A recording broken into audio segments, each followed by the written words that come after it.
समस्याएं तो जीवन में आती ही है। कुछ अच्छा करिएगा तो चैलेंजेस आएगा ही।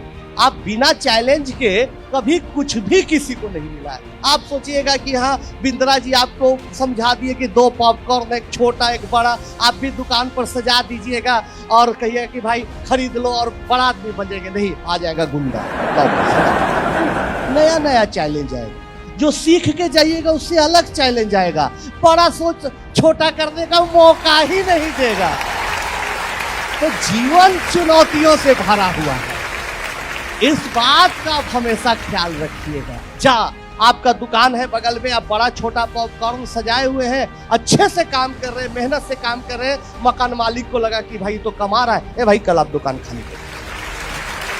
कुछ भी समस्या आ सकती है। जीवन में चुनौतियों के लिए हमेशा तैयार रहनी चाहिए।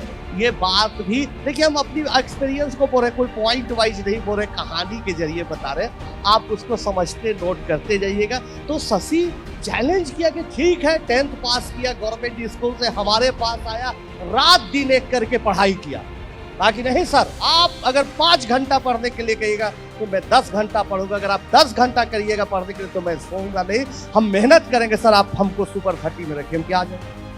पढ़ते पढ़ते पढ़ते मेरे दूसरे बैच का लड़का था, पढ़ते पढ़ते मेहनत करते करते इसका आईआईटी में हुआ, खड़गपुर में। मुश्किल से आईआईटी खड़गपुर हुआ। क्यों?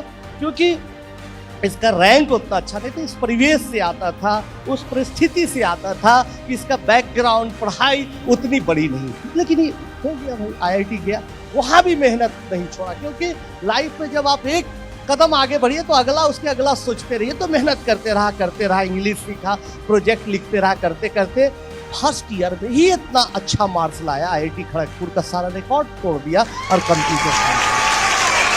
फिर मेहनत किया, मेहनत करते करते यूरोप में होने वाले सबसे बड़े यूरोपियन साइंस स्कॉलरशिप कंपटीशन में लाखों लोग पूरे दुनिया से उसमें अप्लाई करते, उसमें शशि अप्लाई किया। आप गूगल आराम से प्रोग्राम के बाद करके शशि नारायण सर्च करिएगा। जब रिजल्ट आया तो मुझे भी विश्वास नहीं था कि क्या मेरा चेला, मेरा स्टूडेंट इतना अच्छा कर देगा। पूरे वर्ल्ड में इसका रैंक 1 था। और आज यही शशि गूगल में लंदन में साइंटिस्ट है, आप देख रहे हैं, और एक ब्रिटिश लेडी से शादी भी कर।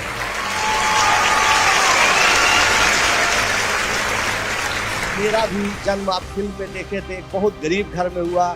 पिताजी पोस्टल एम्प्लॉय थे, कैम्ब्रिज पे जो एडमिशन हुआ था उसकी खबरें बहुत जगह खबरें आई कि भाई आनंद कुमार के पास पैसा नहीं है, उनको मदद कर दीजिए, मदद करिए। कई बड़े बड़े अखबारों में कहीं कोई मदद नहीं। बहुत बार जीवन में ऐसी परिस्थिति आएंगी कि आपको लगेगा कि कहीं से कुछ भी जुगाड़ लग जाता तो बहुत अच्छा होता। फिल्म में आपको एक घटना याद होगी, जो मिनिस्टर साहब ने बुलाया था पैसे के, याद होगी। फिल्म में जितना मिनिस्टर साहब ने अच्छी एक्टिंग की थी उतना तो फिल्म में दिखाया नहीं। मिनिस्टर साहब बोले कि आ जाना, पैसे की जरूरत होगी, आ जाना। हम गए पिताजी के साथ, वैसे ही जनता दरबार लगा हुआ है, पॉलिटिकल बातें चल रही है। बोल रहे हैं मिनिस्टर साहब कि ठीक है मदद करेंगे, सबको आगे बढ़ाते चल जाए। जाति की बात, किस पार्टी को, किस कैंडिडेट को वोट कितना दिया जाए, कितना टिकट दिया जाए, चल रही बात। मुझे बुलाया कि बैठिए, क्या बात है आपके सर, आप भूल गए, आप बोले थे पैसे के लिए आपने बुलाया था। एकदम फिल्मी अंदाज में बोला उन्होंने, बुलाया था। मैं उस हर नौजवान को बुलाता हूँ जो देश के लिए अच्छा काम करता है, जो प्रदेश के लिए अच्छा काम करता है। तूने भी अच्छा काम किया, आपको बुला लिया, बैठिए। मुझे लगा कि ये नेताजी तो भाई पैसा का बात ही नहीं किया, बड़ा चालाक आदमी है। फिर लगा पिताजी बोले कि भाई कान में हो सके बड़े आदमी हैं, भूल गए हो, तुम इनको अच्छे से समझाओ। तुम तो बोले खाली कि बुलाया, कान में बोले। फिर हम कहे प्रणाम सर। बोले अब क्या हुआ? हम कि सर ऐसा है कि आपने बोला था पैसे के चक्कर में। बोला था पैसे के चक्कर में, पैसे के चक्कर में मत पड़ना। अच्छे के लोगों को पैसे के चक्कर में बर्बाद होते देखा है। बड़े बड़े पॉलिटिशियन, IAS IPS जेल चले जाते हैं पैसे के चक्कर में। महात्मा गांधी पैसे के चक्कर में रहते थे, गौतम बुद्ध पैसे के चक्कर में रहते थे। पैसा के चक्कर में मत पड़ो, बैठो। हम कहते हैं ये तो एकदम फिल्म की तरह। जब फिल्म की कहानी लिखी जा रही थी, उस पर रिसर्च हो रहा था, तो हमारे डायरेक्टर थे विकास बहल जी या संजीव दत्ता स्क्रिप्ट राइटर, वो लोग बोलते थे कि भाई ये सब तो आपको फिल्म दिखाएंगे तो सब इसको फिक्शन समझेगा। ऐसा आपका जीवन में कई घटनाएं हैं कि सब पूछे लगेगा कि झूठ हो रहा है, लेकिन वाह क्या बात है, आपको तो और भी कहानी फिल्म की। तब फिर तीसरी दफा हम लोग निराश होकर निकल रहे थे। पिताजी कहे बेटा एक बार और ट्राई लो, साफ बोलो इनको कि विदेश जाना है। हम बोले सर प्रणाम, मुझे विदेश जाना। कहाँ जाना है? हम सर इंग्लैंड जाना है, कैम्ब्रिज जाना। ओ इंग्लैंड जाओ, अमेरिका जाओ, जापान और जर्मनी भी जाओ, अच्छा अच्छा काम करो, लेकिन इस मिट्टी को जहां बिहार में तुम जन्मे हो कभी नहीं बोलना। इसी मिट्टी पर महावीर को कर्मभूमि रही है, गौतम बुद्ध को ज्ञान प्राप्त हुआ है, वापस यहाँ आके गिव बैक टू सोसाइटी करना। जाओ हैप्पी। फिल्म में इसी कारण दिखाया गया, लेकिन क्लाइमेक्स फिल्म में नहीं दिखाया गया। फिल्म की अपनी एक छोटी सी उम्र होती है, टाइम होता है, उसी में दिखाया जाता है। फिर इसके बाद जो फिल्म में नहीं दिखाया गया वो पार्ट बता रहे हैं। हम पिताजी के साथ गए, बाहर गए, सड़क के उस तरफ चाय बिक रही थी, मंत्री जी के क्वार्टर के ठीक अपोजिट ठेले पर चाय बिक रही थी। हम पिता पुत्र चाय पी रहे थे। चाय वाला पिताजी से पूछा कि बेटा नौकरी मांगने गए थे क्या? डांट सुन क्या है क्या? एकदम चेहरा दोनों का ऑफ है। पिताजी बताए नहीं भाई ऐसी ऐसी बात है। चाय वाला गर्म हो गया। कौन भेज दिया इस मंत्री के पास आपको? कैसे गए? जो आदमी 3-4 महीने से मेरा उधार चाय मंगवा के पीता है, पैसा नहीं देता है, वो क्या आपको पैसा देगा? तो दोस्तों ये देश में बदलाव उसी वक्त आएगा जब आप लोग अच्छा व्यापार करेंगे। इस देश में बदलाव उसी समय आएगा जब आप लोग कोई नया इनोवेशन करेंगे। देश आपके सहारे है, राजनीतिज्ञों के सहारे नहीं है। इसको आप हमेशा नोट करिए। आप कितना अच्छा काम करते हैं ये महत्वपूर्ण है। आप कितना देश को टाइम देते हैं ये महत्वपूर्ण है। इसलिए आप इसको करिए, बहुत अच्छा है। बहुत बहुत धन्यवाद। बैठिए। फिर उसके बाद क्या हुआ, पिताजी इतने टेंशन में आ गए, इतने टेंशन में आ गए कि उनको लगने लगा कि भाई हम पैसा नहीं दे रहे हैं, बेटा का हवाई जहाज का किराया भी नहीं दे पा रहे हैं। बहुत दुखी रहते थे। हम लोग बार बार समझाते थे, दोस्त जैसे पिता थे कि अरे आप बेकार टेंशन में है, दिल्ली में पढ़ेंगे, पटना में पढ़ेंगे, कुछ अच्छा करेंगे, आप टेंशन नहीं लेंगे। लेकिन एकदम सडन हार्ट अटैक आ गया पिताजी का। पूरा बारिश हो गई थी, मुश्किल से हॉस्पिटल ले गए, वहाँ उनको मृत घोषित किया। तब माँ पापड़ बनाने लगी। उस समय देखिए दोस्तों ऑप्शन था। ये फिर एक अच्छी बात है।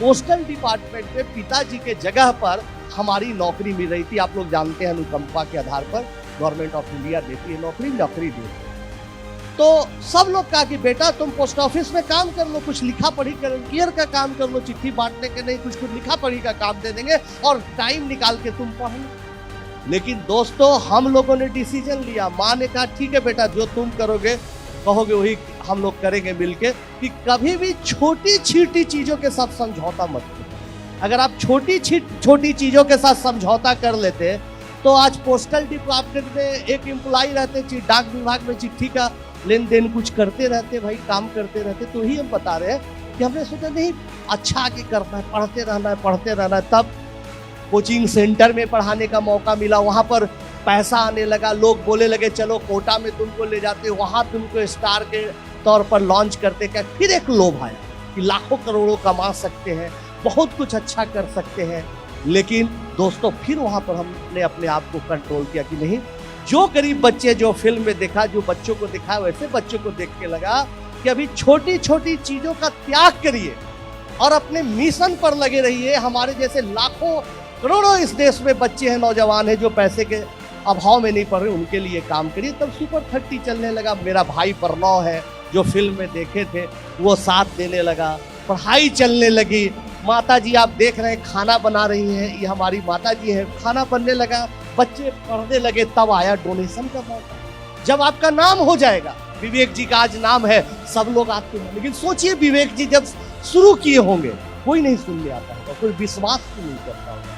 तो कठिनाई उसी समय होती है दोस्तों कि जब आप कोई व्यापार शुरू करिएगा, जब आपका छोटा सा पूंजी, छोटी सी पूंजी से आप काम करिएगा, आप पर जनता यकीन नहीं करेगी, ग्राहक यकीन नहीं करेगा, यकीन बनाना पड़ता है। लेकिन जब रिजल्ट आने लगा, अच्छा होने लगा, तो सब लोग डोनेशन के लिए बोलने लगे। हर आदमी बोला, हर लगभग स्टेट के सीएम बोले, आपके हमारे माननीय मुख्यमंत्री नीतीश जी कई बार डोनेशन के लिए बोला, मनमोहन सिंह जी बोले, मोदी जी बोले, अंबानी जी बोला, महेंद्रा जी बोला।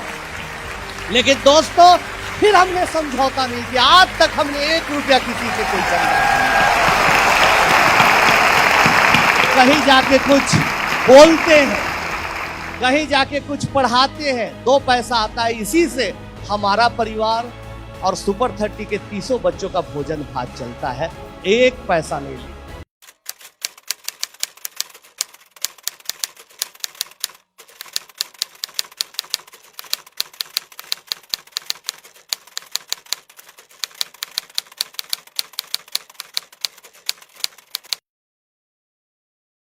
आप ईमानदारी के साथ, बर्गर पिज्जा वाला फंडा के साथ, मकान बेचने वाला फंडा के साथ प्रोजेक्ट बना के अपना काम करिएगा, निश्चित तौर पर चलेगा। लेकिन जिंदगी इतनी आसान नहीं है। जो सबसे हिंदी पट्टी क्षेत्र में है, आपके साउथ में कम है, महाराष्ट्र में कम है, लेकिन हिंदी पट्टी क्षेत्र में है कि जलने वालों की संख्या बहुत ज्यादा है। इस बात से वो ज्यादा दुखी है कि भाई आपका बिजनेस क्यों फल फूल रहा है, उनका क्या कष्ट है मतलब नहीं है। तो बहुत सारे कोचिंग माफिया लग गए पीछे हमारे, भाई पटना कोचिंग एसोसिएशन का मेंबर बन जाओ, चंदा दे दो, इधर तुम ज्यादा फीस लेके पढ़ाओ, ये सुपर 30 का साधु बनने का नाटक छोड़ो। क्या क्या चला फिल्म में, तो आपने एक अटैक देखा, फिर वैसे वैसे 4-5 अटैक हम पर थे। और हमारा सबसे भयानक अटैक था कि हमारा नॉन टीचिंग स्टाफ मुन्ना जब मुझे बचाने गया, तो इसके पेट में यहाँ से यहाँ तक पूरा चाकू से फाड़ दिया गया और 5 दिन तक ये बेहोशी के हालत में था। सब लोग बोल रहे थे पटना मेडिकल कॉलेज में कि छोड़ दो पढ़ाना, छोड़ दो, क्या फायदा इस काम करने से, छोड़ दो। उस समय तो एकदम निराशा हो गई, सब दोस्त परिवार रिलेटिव सब बोल रहा था।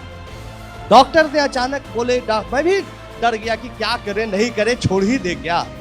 डॉक्टर ने बोला कि भाई इसको ऑपरेट करना पड़ेगा, बचाना मुश्किल है, हमको कम से कम 5-6 बोतल खून चाहिए। हम बोले खून, मेरे 300 बच्चों हॉस्पिटल में खड़ा था, बोला सर पहले मेरा ब्लड ग्रुप टेस्ट करिए, पहले मेरा ब्लड ग्रुप।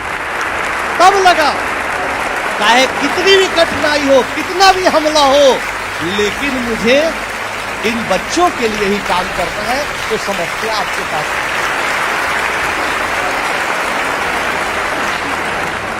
सर, एक्चुअली मैं भी, मेरा वर्ल्ड की टॉप यूनिवर्सिटी में सिलेक्शन हुआ तो यूरोप नहीं जा पाया।